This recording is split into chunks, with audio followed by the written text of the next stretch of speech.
Nabi SAW pernah jelaskan sebuah hadis, kata Nabi apa? Sebaik-baik lauk adalah pernah dengar nggak situ? Cuka. Cuka itu isinya apa? Bakteri. Kalau nggak punya itu, maka kita punya bakteri yang terbaik namanya tempe.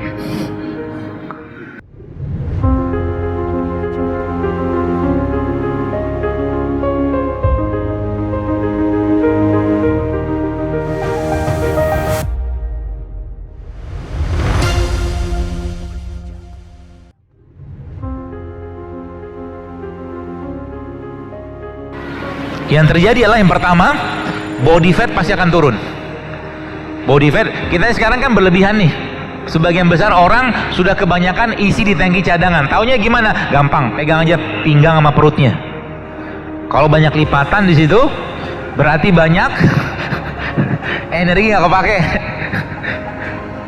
Ya, kalau banyak lipatan di situ, ya, body fat pasti akan turun. Yang kedua apa? Oksidasi stres akan turun juga.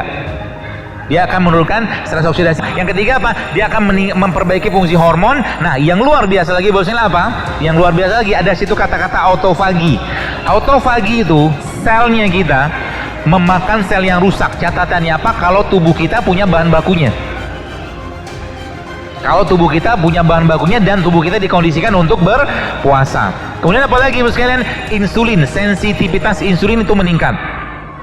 Ya, sensitivitas insulin itu akan meningkat sehingga apa? Pankreasnya akan baik, gula darah akan diperbaiki sama dia. Ya. Yang kelima apa? Itu apoptosis. Terjadi apa namanya? Resetting ulang yang sel bunuh diri tadi tuh. Bunuh diri terprogram tadi. Itu hanya bisa didapatkan kalau orang itu melaparkan diri. Itu sebabnya baginda Nabi SAW tidak pernah menganjurkan kita untuk makan sampai kenyang. Karena makan sampai kenyang efeknya apa? Makan sampai kenyang itu bukan efeknya menyebabkan lemah iman. Jadi salah satu yang menyebabkan lemahnya iman seseorang itu adalah makan berlebihan. Ya, jadi jangan makan mulai sekarang, jangan makan untuk selera, jangan makan untuk rasa, tapi makan untuk kebutuhan.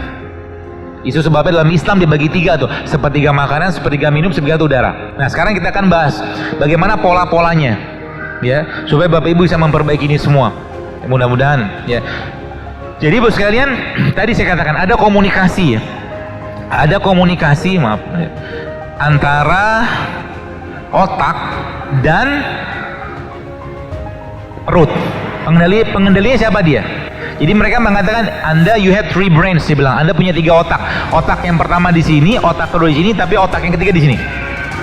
Yang tadi mungkin saya membahasakan kalau orang-orang ilmuwan barat itu mengatakan heart, jantung. Kalau kita kan jantung. Tapi sebenarnya kalau bahasa kita lebih detail lagi menggunakan bahasa-bahasa agama namanya kolbu.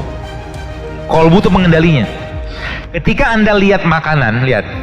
Ketika Anda ngelihat makanan, pikirkan baik-baik makanan tadi. Kalau saya makan ini kira-kira bikin masalah atau tidak ke badan? Kalau saya makan ini bikin sehat atau tidak?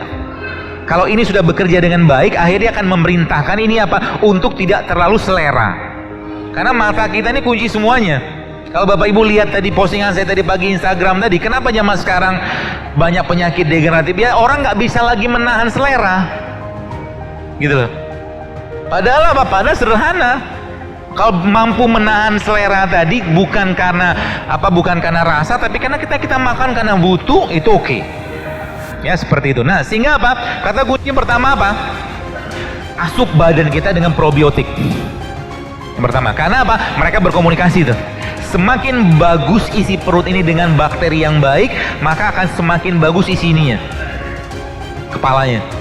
Jadi kalau mungkin makanan yang baik akan menghasilkan karakter yang baik, sifat yang baik. Nah, apa bakteri yang paling baik yang ada pada atau di Indonesia mungkin atau di sini juga sama? Bapak Ibu tahu makanan apa yang diklaim sebagai makanan paling sehat di dunia? Pendengar gak? Makanan Korea, kimchi. Betul kan? Kimchi itu sekalian diakuin ya oleh apa dunia sebagai salah satu makanan paling sehat. Kenapa? Karena kimchi itu isinya apa? Tahu nggak kimchi itu isinya apa? Bakteri isinya. Kimchi itu kan sebuah bakteri. Ya. Jadi isi dari kimchi itu adalah bakteri. Nah, kita nggak makan itu. Kita nggak makan itu. Tapi kita makan yang lain di Indonesia, atau mungkin di sini juga bisa. Itu sebabnya Nabi SAW pernah jelaskan sebuah hadis, kata Nabi apa? Sebaik-baik lauk adalah, ada pendengar nggak situ? Cuka. Cuka itu isinya apa? Bakteri. Kalau nggak punya itu, maka kita punya bakteri yang terbaik namanya tempe. Tapi jenis bakteri pada tempe ini, bos sekalian, dia bukan, setahu saya, bukan jenis bakteri yang tahan panas. Maka sebenarnya makan tempe itu nggak cocok kalau digoreng. Kalau mau dapatkan manfaat optimal dari tempe, maka jangan digoreng. Caranya gimana? Makan begini aja. Emang enak. Oh, saya cobain ya. Dibacem oke lah. Nggak ada ini. Ada itu nggak mangkok atau sendok?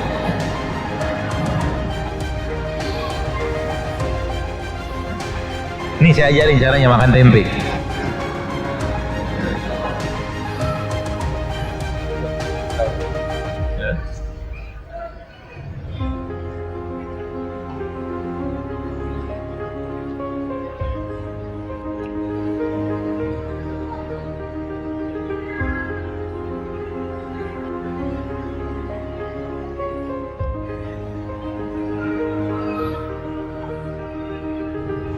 Karena tempe isinya tadi apa? Bakteri. Oh ya boleh.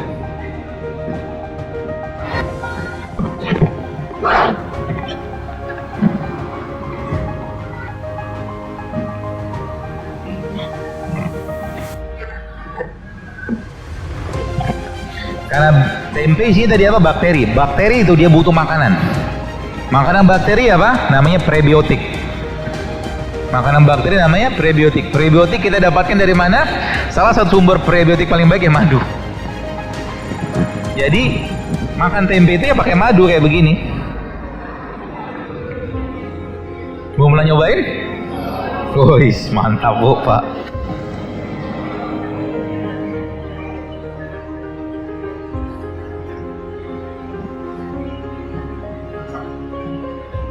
Apa yang terjadi bu sekalian kalau seandainya kita makan tempe seperti ini dikasih madu?